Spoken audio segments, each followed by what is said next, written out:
Hey guys, this is my 2016 Audi S3 and her name is Stella. I've had her for more than a year now and I've loved every single second of owning her. Straight from the dealership, she came with a lot of options.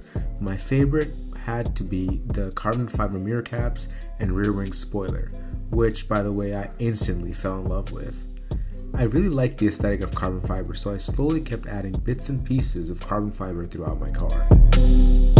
Things like the carbon fiber trim around the car, the paddle shifters, the gear shifter knob, the rear license plate, the tire cap covers, even I got a little carbon fiber cover for the key fob.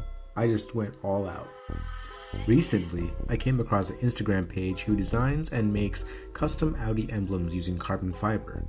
The manufacturer uses a 2x2 carbon fiber weave pattern for both the front and the rear emblems, and they fit a majority of the Audi cars. This is my first YouTube video and I have a lot more content on the way, including car mods, tech gadget reviews, as well as some nature and travel videos. If you enjoy watching the video, leave a like or a comment. Now let's go ahead and get started with this install.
Five minutes later.